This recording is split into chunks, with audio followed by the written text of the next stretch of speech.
When you don't take time to look at it through other people's eyes. Take some time and reflect on what you believe in your soul. Cause that is the key to life. You gotta let the negativity go. Hello and welcome to What the Fox podcast with your two hosts, Lindsay Fox and Amber Ross. We are sponsored by therapyappointment.com. It was built for therapists by therapists. And if you are in need of a therapist, please check out therapyappointment.com to find one near you. So today we have a really great guest speaker to join us. This is just something that came to mind after we were celebrating International Women's Day and started to discuss what are some other elements that can help empower women. And through that conversation, really came out this understanding of financial literacy is so important with helping women grow and strive and get to where they need to go in terms of next phases of life. And that is why we have decided to bring on Victoria McGruder. She's a CPA and the founder of FinPowered Female.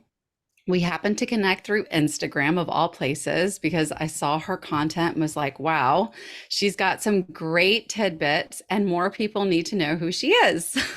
So with that being said, Victoria founded FinPowered Female with the mission to educate and empower individuals to take ownership of their financial life so they can find a balance between living well today and building wealth for tomorrow. She has over 13 years of financial and tax planning experience, helping hundreds of individuals and families navigate their finances, from managing millions of dollars in assets, saving thousands in taxes, and advising clients from entrepreneurs and small business owners to 9-to-5 workers and CEOs. So a little bit of everyone. So that means that her advice is going to be far wide ranging, and I can't wait to get into that. So in addition, she left the #1 wealth management team in the country in 2020 because she felt a calling to impact more people's lives and wanted more people to have access to sound financial guidance and financial resources, even if they aren't among the ultra wealthy. So ultimately, personal finance can be hard, and there's a lot of information out there, and it's hard to determine if you're doing the right thing. So Victoria is here to make it easier for all of us to better understand what the heck we're doing. Welcome. Yeah, welcome, Victoria. Thank you guys so much. Thank you, Lindsay and Amber, for having me. I'm super excited to be here. Yeah, we're really thrilled to have you here too. So kind of like what I mentioned at the very beginning is we really started to think about what is kind of these small, unspoken, unseen, unheard kind of things that, and I'm saying women again, because we were reflecting on International Women's Day, and that's kind of how that came about. But it's one of the things that as a therapist, I certainly see, we don't talk about it enough, but financial abuse is very real. And it's something that can keep people stuck in unhealthy relationships. And it can kind of keep people in a space of just not knowing how to move forward or where their locus of control is to sort of get out of a stuck space. Maybe you were in college and took out a credit card and it just kind of destroyed your credit, and now you're relying constantly on your partner, or kind of get stuck in that loop of not being able to get out.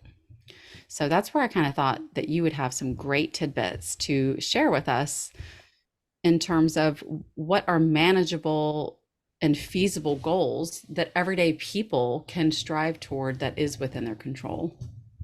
Absolutely. I think financial awareness is honestly the biggest thing that I would push for every single individual, despite who the quote unquote breadwinner is, despite who has, the most experience. Again, I'll say quote unquote, because there's many people out there that will say oh, I understand this stuff. Oh yeah, or for example, many women will say, oh, my husband just knows this stuff better than I do.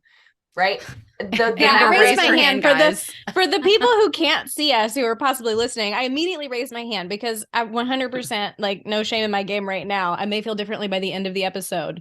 I defer to Eric on this stuff because 1, it excites him. 2, he's good at it. And 3, my brain is full. Yeah, and that is totally fair. I am a firm believer that not everybody can have 100% hand in everything, especially when you are in a partnership. It's not realistic. it's not efficient to have everybody do everything, right? Everybody's got their roles. Now, finances has to be a little bit different. Finances has to be different to the capacity that you, like Amber, for example, I'm just going to use you and your husband as an example, right? You said Eric takes care of everything. He manages all the finances. Now, right, you don't have to be involved in like the bill payments, right? Or you don't even have to be involved in, let's say, like the transfers back and forth, or the credit card payments, or the utility bills, or even in like the day-to-day, let's say, like, let's call it investment strategy. But I want the two things that I want every single person to be involved in is to understand where everything is at a minimum. Where is everything? If you're if it's being managed by a professional, who's the financial advisor, who is the CPA, who is our attorney, and to make sure that you're involved in those big decisions, right? Those big decisions, like what are the goals that we're saving for? How are we going to get there, right? And being aware of like where everything is, what the goals are that we have, and how we're going to achieve them. And then ultimately, like, why are we making certain decisions, right? Why is it that we're investing like this, right? I want everyone to have at least a general understanding of the financial landscape. That's like that's definitely first and foremost what I think is so important for couples. Absolutely. A lot of people don't really think about that stuff either. I mean, it's usually not something that comes up until, frankly, there is something that has gone awry, where all of a sudden you're like, oh crap, do we have enough money for XYZ, or where did this money go? I thought we had da da da da da da. So it's like, it can certainly create quite a stir when all of a sudden a few years into a relationship and you're realizing, you're like, wait a minute, I don't actually know what our assets are. Yeah. I don't know what's going on here. Yeah. That's not uncommon, right? That's actually quite common. I was one of them. I was hands down. I was one of them. And I was in a very unhealthy marriage. It's not something I've been shy about disclosing, but I had no idea what was going on with our money and kind of how it was being managed within the marriage. Which is why whenever I was reflecting on this, I'm like, you know what? There's so many things that I wish someone had taught me beforehand. And that's why whenever I saw some of your content online, I love how you really go out of your way to teach people how to become more informed so they can make their own decisions, because there's something incredibly empowering about learning how to manage your own finances and the right kind of questions to ask. And that's key, is like honestly being able to I don't want anyone to ever think that they need to be an expert to manage their money, because it's just, the bottom line is that you don't. You just need to understand how to ask the right questions. You need to understand your options so that you can say like, oh, so I can do this or I can do that. This is why I would want to do this. This is why I would want to do that. This option A makes the most sense for me. To be able to make that kind of, like you said, empowered, confident financial decision, that again, it is particular to you. That's all that finances is about, you and your life, and managing your money in a way that allows you to live the life that you want. Doesn't matter what anybody else does. Doesn't matter how much money anyone else has.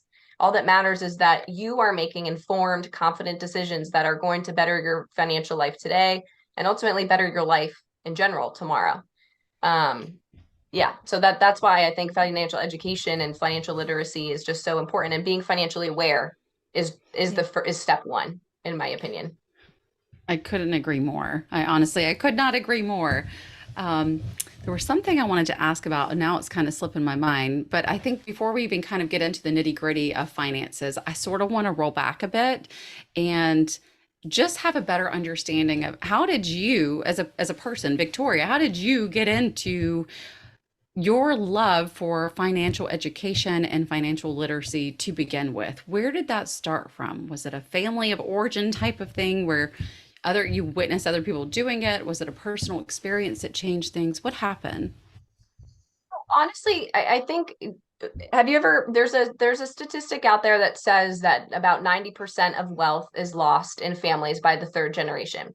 Now, one side of my family is a product of that. And I saw, like, growing up, not that I came from the side that had wealth. It was just my great grandparents came from Italy, and they were extremely wealthy, and they moved to New York, and they had an estate. They went to lavish parties and galas and lived the life. And I just saw not only that generation, but the generation after, and then the generation after, these women relied so much, and not that I saw, I heard stories.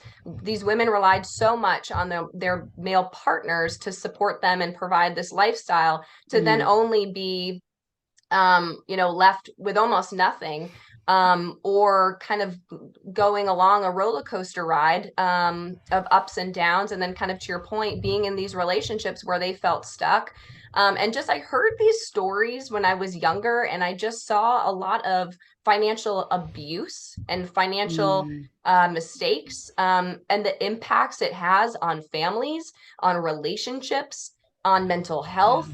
And I think it just stemmed from a really young age, and I just was like, not me. That's not gonna be me, right? I just was like, that I'm gonna do whatever it takes to make the most money that I can. Nobody's gonna make decisions for me. And that's also like part personality too, right? Like I'm gonna Sure.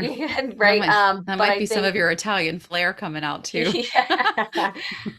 Totally. But I think that's honestly what it stemmed from, is I just saw a lot of women struggle. I saw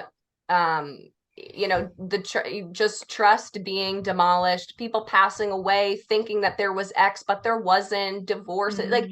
And so through these stories, I just decided it wasn't going to be me. And so when I decided that, I went into finance and accounting.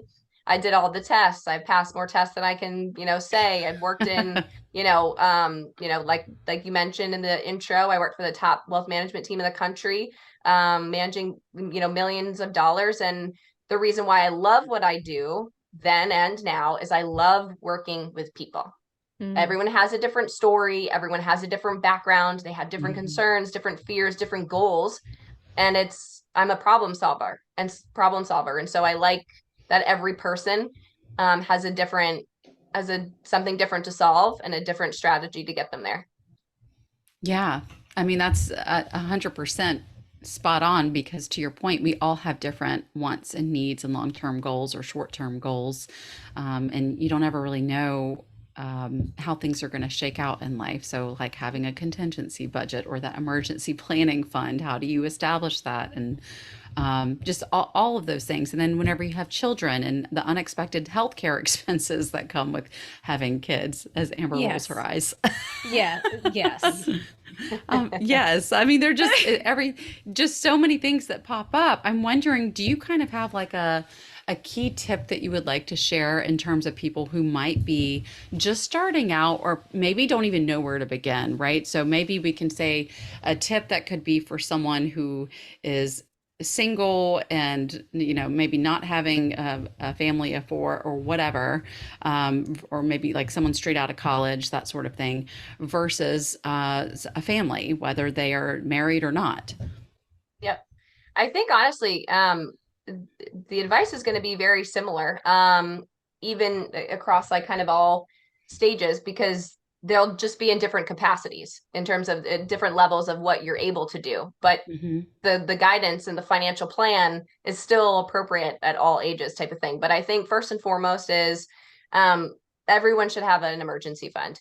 Everyone should have an account that is saved specifically, to support your lifestyle in the event that you lose your job, in the event that there is a crazy health crisis, that you now have hundreds of thousands of dollars in medical bills that you weren't expecting, or whatever, not that an emergency fund would be able to support all of that. Right. But like these unexpected, costly, inevitable costs come up in our lives, and it's important to have an emergency fund to protect you, so that you either, one, don't have to go into debt to support that cost, or number two, you don't have to sell your investments that were meant to support your retirement. You don't have to sell those investments early to, again, pay for this cost. So an emergency fund, first and foremost, is going to be so important. And how much is that normally? Like, how does one calculate how much that should be, so to speak? So I think like my typical like rule of thumb to follow would be, if you are single or if you're married, but you don't own a home, you have reliable income, I would say anywhere between 3 to 4 months worth of living expenses and lifestyle expenses saved on the side.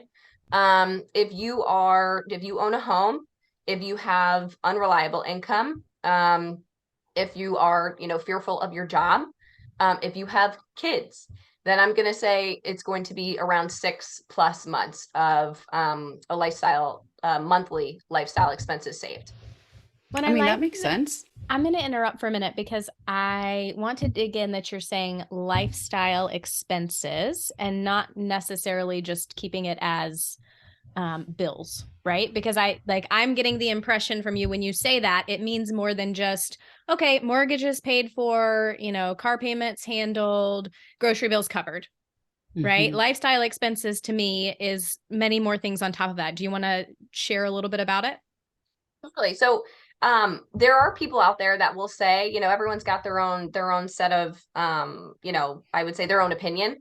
But for me, like, your life doesn't stop. Like, like, if something comes up, you're still gonna, like, things are still gonna come up. It's not just your mortgage, it's not just gas. Things are still gonna come up in your life that you're gonna have to support, whether you cut back or not. So to me, it's all encompassing of, like, what you spend in a month should be supported, should be over here on the side. And again, if you lose a job, if there are these big, ticket items that come up, likely your lifestyle will have to take a little bit of a hit, but you're still living. You still, like, have to pay for those groceries, pay for the gas, pay for the kids, uniform for soccer or whatever it may be, right? And so that's kind of my perspective on it. And I typically will always take, I would say, a more conservative approach, that I'd rather you be well protected and financially secure than like live on the edge in finances. Yeah. I mean, I am right there with you, because I know there's certainly friends and family members that I've known who are just like, it's okay, I trust the universe will provide, and next month I'll figure it out. And it's like, I can't live like that, because frankly, I grew up like that. And I know this is certainly more my own family of origin type of stuff, but I was raised around that. There was a lot of financial stress and hardship and exposure to poverty in a way where I'm like, I know for sure I do not want to be raised like, I don't want to raise my future kids like that. I don't want to live like that whenever I grow up. So I think another part of this conversation on the flip side is how to budget. Because when I hear lifestyle, I think, for me, I know already in my monthly budget, I'm like, okay, a part of, inclusive of however much I pay for cost of living expenses, I'm including like yoga, therapy, my float tank, my yoga, like whatever my little self-care stuff is, like, I'm including that in my budget. And I just don't even look the other way, because I'm like, nope, I have to have You're them. Like, this is a fixed cost. This has to happen. Yes. Yeah. Yes. Whereas, like, if it's like going out to eat versus like streaming services or getting coffee every day, those things, I'm like, forget it. I can cut those out of my budget. But I think the budgeting piece is another huge component that, frankly, a lot of people are not taught how to do. And it could start being taught to people at a young age, like in school, but it just doesn't happen. Do you have any tools or recommendations or freebies around that for our listeners? I do. I actually have, if you go onto my website, fempoweredfemale.com, and a pop-up will come up that's called your Flex Your Money Guide. Within that guide and that money guide, there is a free net worth tracker to track your net worth on a monthly basis. And there is a budget template in there for everyone. But I think you're spot on in that tracking your expenses is like one of the first again, like having an emergency, I said, like, one of the biggest tips, have an emergency fund. The only way for you to identify what you need in your emergency fund, right? Or the only way for you to identify how much you can invest, or the only way for you to figure out where you need to cut expenses, if you need to cut, is by understanding where it's going, right? Understanding your cash flow is, and that's what it is. Like, nobody likes to hear the word budgeting, but like, then say like, I'm managing my cash flow, right? Like, I have income coming in, I've expenses going out. What am I left with? Right? Where is it going? Is it going to things that I care about, that are adding value to my life, that are bringing joy to my life? And if the answer is no, then they got to go. Right. This just came to mind as you were talking, because I'm kind of wondering, like, I wonder what, if you would have any advice around this. I can remember some time ago. I had a coaching client that truly my heart really went out to this person because they got lost in applying to some kind of a credit card where basically the interest rate is like 25%. Absolutely insane. In fact, I think it was 26.5%. It was crazy. Yeah, I don't And even know how that's legal. It's wild. so, right. And Wild. this is what I kept coming back to because I was trying to support them with various goals or what have you. And everything kept coming back to that financial need. Like I can't figure out how to get ahead because I'm constantly behind. If I spend $1, it's actually costing me five, that sort of thing. So, I'm just wondering if you have any tips or thoughts on, I guess, like those things that maybe people should know whenever they're applying for a credit card or What to like, look out for? Yeah. yeah. Well, so a couple of things on that. Credit card debt is quicksand. Credit card debt is quicksand. It Boy, I'll should be say. the absolute priority for every individual who has credit card debt to get out of that debt. I mean, you can't keep up with 15, 16, 17, 25%. You'll never feel like you're getting ahead because of that, because it is so, so expensive. So with that said, it's really around mindset. No, in my opinion, your credit card is not meant to pay for things you can't afford. Yeah. Yep. Right. Like that's how I view credit cards. Credit cards, I mean, that's what the banks are hoping you'll do because they Yes. can charge you Right. 25%. Right. And I'm not knocking the banks. They want to make money, whatever. But like this is a mindset for you as an individual to know Yeah. like they're making money off of you because they want you to overspend. Whereas you have to understand when you get a credit card that like you should be the one winning. You should be using the credit card to spend as you normally spend, pay it off in full every single month, the balance in full every single month, and get those points. That's how I view a credit card. It's I a take game, advantage right? of, yeah, exactly. I take advantage of the bank. The bank doesn't take advantage of me. Right? I have to tell you, those once you kind of hone in on a credit card game, it is actually a game Oh, changer. yeah. Yeah. 100%. I haven't paid for a flight in 9 years. Really? No, No. what credit That's card is this? I need to amazing. know. Chase Sapphire. The Chase Sapphire. Oh, Yeah. okay. I've had that for 8 years and I have not paid for a flight since. And I've gone Wow. to some, pretty amazing places. So, All right, y'all, you heard it from Victoria, Chase Chase Sapphire. Sapphire. She's not And even getting I'm paid not to getting say paid it. for it. Maybe I should be. Right? No, they're so great. And you can like book travel through them anyway. But that was like the biggest thing with credit card debt is I want people to understand that if you are consistently going into debt to support your lifestyle, it means you can't live your lifestyle. You can't afford your lifestyle. That's And so if right. that's the case, you have two things to do. You can either cut your expenses or you have to earn more income, right? And we only can cut so much. Those are your two options. So we can only cut so much. So I always want to empower people to look for opportunities to earn more. Whether that be negotiating a salary, looking for a new job, if you're a dog lover, you go walk some dogs or pet sit or whatever it is, to specifically support paying off that high interest debt. Yeah. That's makes complete sense. And again, I think sometimes for a lot of folks, it comes back to you don't know what you don't know until you're right in the thick of it. And you're like, oh, crap. Now I don't know how to get out because I'm so deep in it. But you also said something about mindset. And I think that is a huge component of all of this as well, in the sense that mindset drives how we show up in the world in all facets. And if I just sort of pivot a little bit and turn this back on you and your own lived experience for a moment, at some point in your own life, there was a mindset shift because you did go from, to your point, working and doing this, all the wealth management, to then exploring this world of being an entrepreneur and doing what you do today. Well, we haven't even gotten into the ins and outs of what it is that you truly offer people, which I do want people to hang in there, stay with us, learn all about what Victoria offers, because it is a very compelling offer. Victoria, what kind of shifted your mindset in the sense of like, was there a major life event or anything significant that took place that shifted you from saying, instead of this corporate life, I need to pivot? Yeah, so when I was 25, I lost my brother to a car accident, and I mean that I'm so changed my sorry. thank you. It changed my life in more ways than I think I'll ever be able to verbalize. But what it did for me at that specific time is I was, at that time I was still working in corporate, and I still did for an additional 6 years. But I was living in DC at the time, and I always dreamed of living in New York City. I always wanted to live in New York City, and it just like wasn't aligning. And after that happened, I was like, I'm going. I'm going to New York City. I'm quitting my job. I don't have a job waiting for me in New York.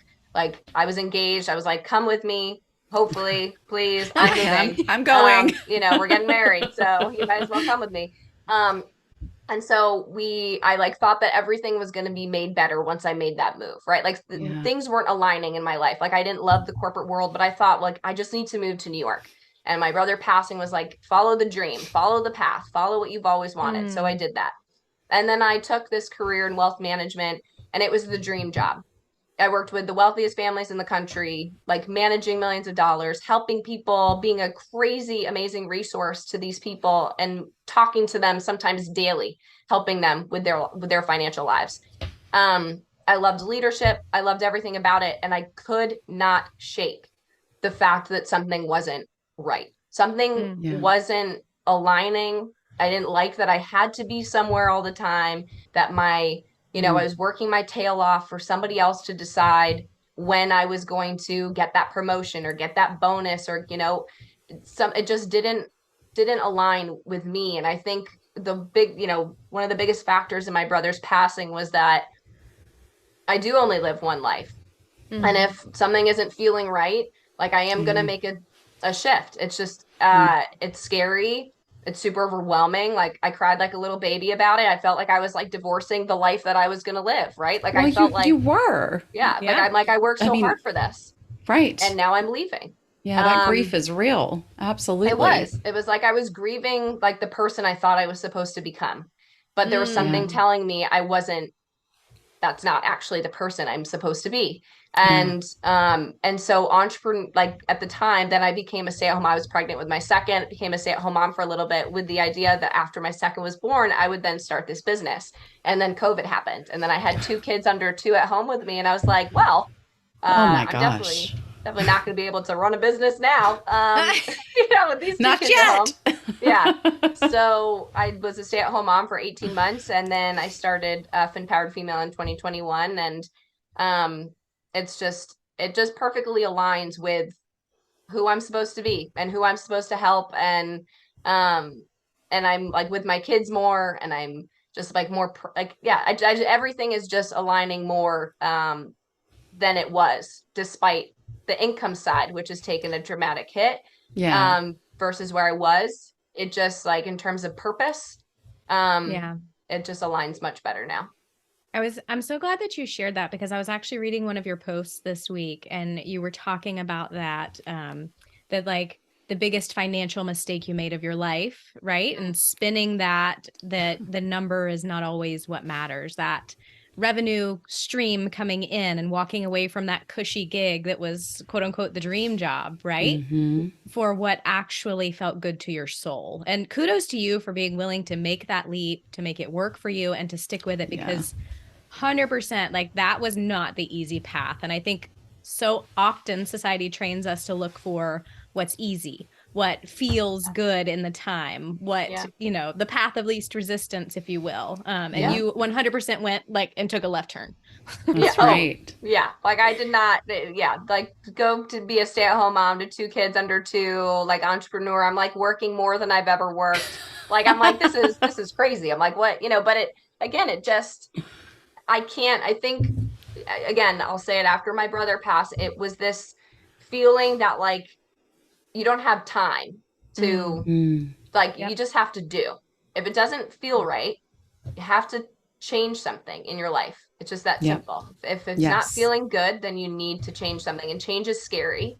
Um, Hella scary. yeah, For sure. Yeah. yeah, but I've never been disappointed by any significant change I've ever made. Because I Love made the that. change typically because like I couldn't shake it. It was coming from a part of you that you were really honing in on and listening to. You were trusting that intuitive guidance that you were receiving. And, sometimes I think that the hardest part of growth is learning to unbecome all the things that we thought we were supposed to be.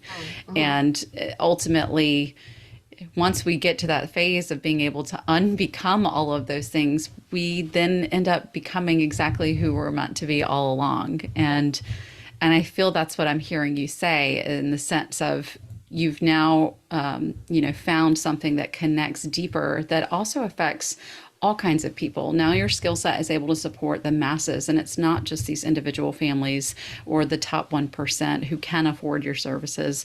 You've made things affordable for every person. And so I really would like to give you this opportunity to share a little bit about your program, so our everyday listener can actually learn how you can help them directly in their home and what they're navigating financially.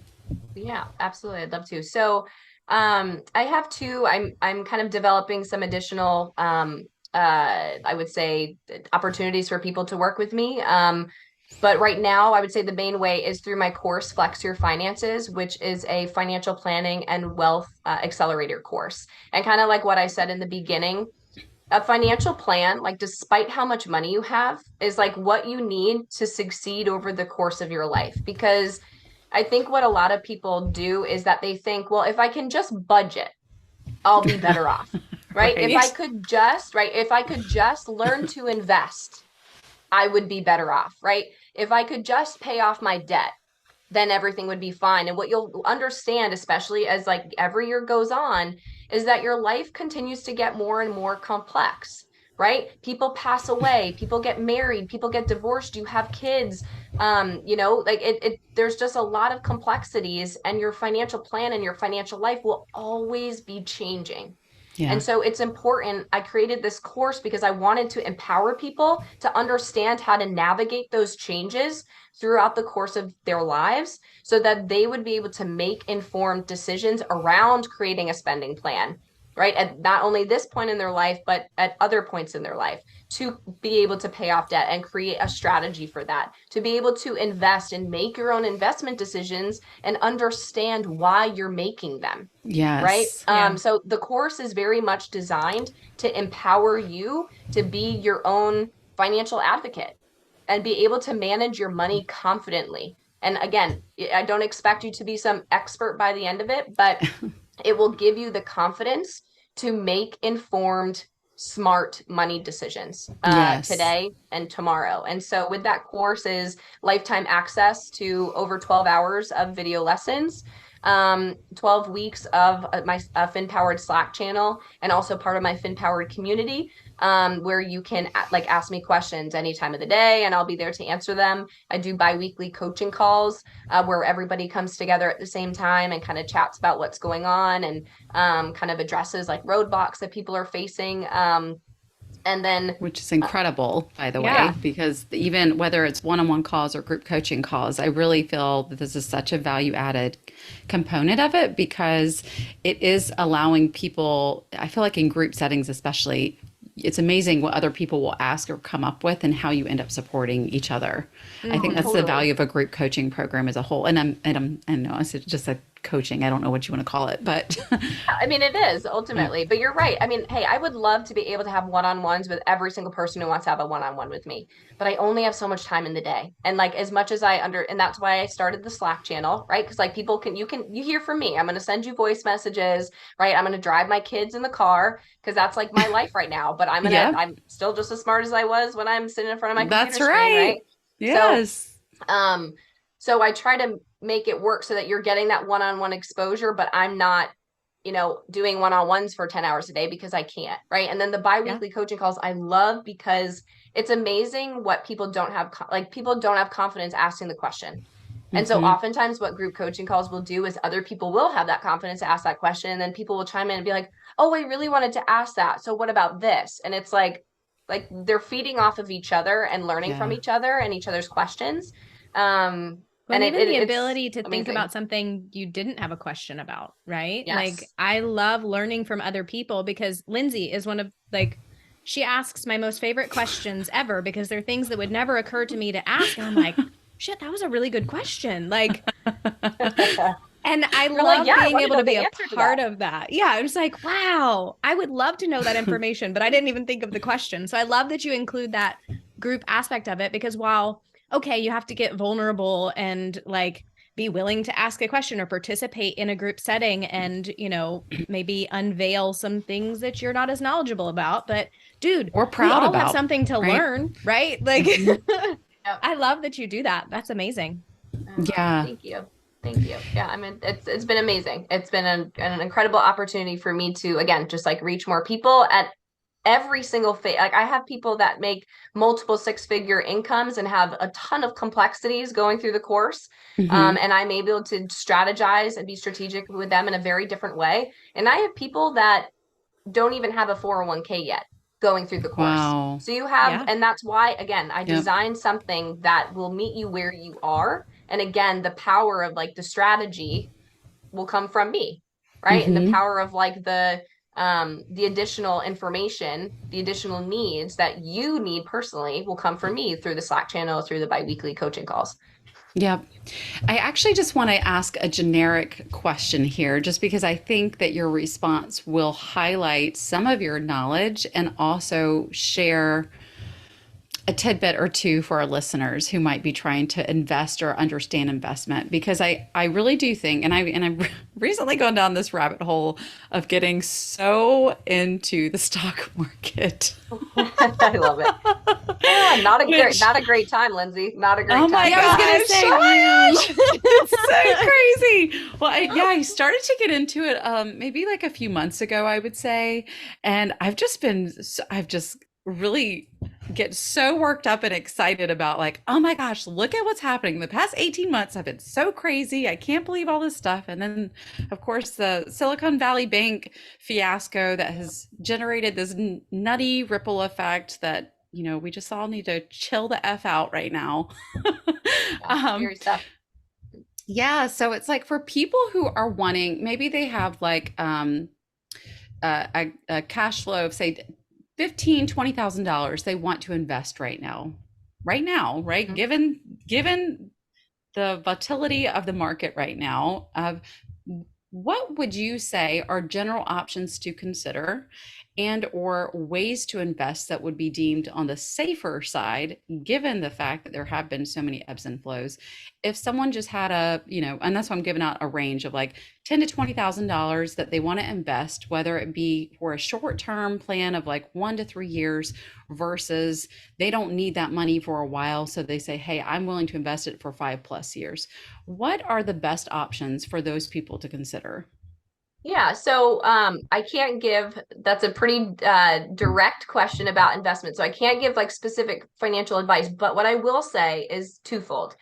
Every single investment decision has to be coupled with your goal. What are you trying to accomplish? Are you Mm-hmm. trying to save for retirement 25 years from now? Are you trying to retire early in 10 or 15 years and you need the funds, like you don't want them in a retirement fund because you want flexibility to draw from those funds? Are you trying to invest for your children and their education, right? Every style of investing, every account that you have access to, the guidance is going to be different based on what your goals are. So number one. Number two is if me personally, if I am not willing to be in the stock market for more than 5 years, I am not investing my money in the stock market. And the reason being is that there's too much volatility. If I'm going to need that money, if I'm relying on that money for my Yep. future down payment on a home, right? Like let's call it like, 4 years ago or 3 years ago, right? It's 2020. I invest for, the house I want to buy in 2023. You have 20% less assets than you originally had, right? Like roughly, like that's like a rough estimate, right? And Mm-hmm. so for that reason, I am not a believer in investing money in the stock market unless you have a long-term time horizon. Now, if you have cash on hand where you have like you're saving for a down payment on a home, you have like specific goals over the next, like, let's call it 12 to 36 months, the next like 3 years, then for the first time in a long time, right? Interest rates stink when you're a borrower, but they're Yeah. great when you like, Yeah. when Right. you're going into a high yield savings account, right? Mm-hmm. So I would say high yield savings account that are, for example, like I worked at Merrill. I'm a Bank of America person. I have Bank of America accounts, but the savings account gets me like 0.01%. It's a complete joke. It's laughable. Yeah. My high yield savings account earns almost 4%, right? So that's like number one. We're actually getting paid for short-term cash alternatives right now. So I would say high yield savings account. I would say money market funds. Like if you do have an investment account, like with cash in it, not a retirement account, but if you needed cash, within one of your investment accounts and you needed to pull from it at some point, you could do a money market fund that again is earning many of them earning 4% plus, treasury bills, short-term treasury bills, some high yield savings CDs. So there's options, right?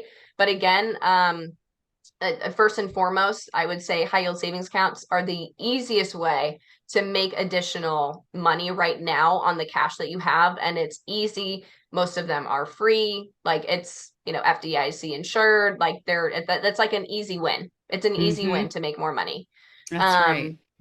Yeah. And I think in terms of like, tips on like what to invest in, like I definitely can't give like specific guidance on that, but I think one of the best places as a beginner to start is through getting a better understanding of what index funds are, and kind of just learning about them, learning about why they may be a good fit in your portfolio. They're cheap.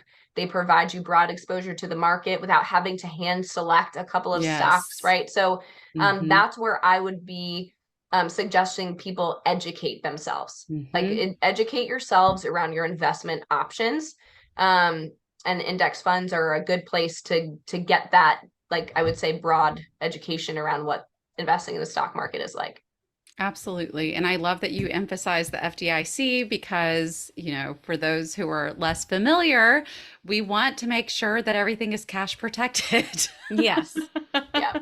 And people, like, especially if you're not in the, in the financial world, like everybody, you kind of just assume if I put my money in the bank, like it's going to be safe, right? It's like, why wouldn't it be safe? But yeah, how can a bank be in business if they're not safe? Yeah.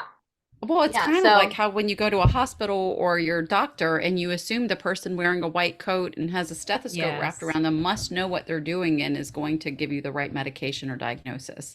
Yeah. And it's like, not all the time, guys. That's not how that works. Yeah. There's a lot of humans, human element to failures, right? Like, so I think that FDIC insurance is important for people to understand that you have that protection at a bank up to a certain amount, and just to be mindful of that. That's awesome. I'm so glad that we had you on to kind of cover all this stuff. I'm wondering, Amber, did you have any other questions that we didn't get to or anything that you had in mind that you wanted to? You really covered the majority of it, because in my mind, as a household where my partner tends to do the majority of the things, we had a small family crisis almost 3 years ago now, after the birth of my son, where he had to have a major surgery. And the surgery, like, I remember the first piece of paperwork I received from the hospital had a price tag of over $100,000. And I was like, what? This is not like, I just had a baby. This is not real life. We can't. So, you're in emotional turmoil because your child is having to have like a major surgery. Also emotional turmoil. You just had a baby, so your hormones are out of whack. And then I realized in that moment, I said, I have no idea how much money we have. I don't know where our savings accounts are. I don't know if we have savings accounts. Like, I assume all of this stuff is taken care of because Eric's a smart man and like, he handles his stuff. Right. But it was in that moment that I was like, holy crap, if something happened to him, what do I do? Where do I start? So it was like this powerful moment where I was like, okay, we're going to have to open up a dialogue here where I at least have a good understanding, or, a start of an understanding of what in the Sam Hill is happening with the bank accounts. Right. So I love that you share, like, your number one tip is like, start small and figure out, what do you have? What do you spend? What does that look like? And what are the goals? Because it was when we started having that goal discussion that I got more interested in what was going on with the finances, because Lindsay knows, like, I'm super goal oriented. Like, you put a carrot in front of me, I'm going after it. That is so, Amber, that is so spot on with That's what I will say. Honestly, if I were talking to your husband right now, what I would say to him is like, if he was like, oh, Amber's not getting involved, how do I get her more involved? The suggestion I would have made years ago would have been, what's in it for her? Yeah. Right? Because what a lot of couples will do is they're like, let's go over our budget. You spent too much here, right? And that's like the worst. Nobody wants to talk about that. It's just like shaming and getting put in the corner. Yeah, it's important. Like, we have to talk about it, but like, hey, listen, like, we need to spend XYZ because, like, Amber, you and I want to go on that vacation we said we'd always go on. Yeah. Right? You connect like the goal with the financial like habits, and people are a lot more willing to pay attention. Right? Absolutely. And it gamifies it, right? Totally, like you said, absolutely. The stock market for you or the credit card thing is the best game in the world or the most fun when you can figure out to make the points work for you.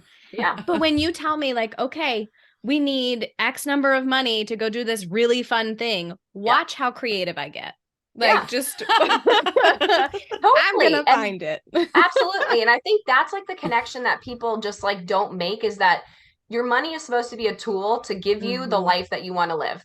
And so you just need to be thoughtful about it and be engaged in it so that you can ultimately decide how you make those things happen, right? I want X.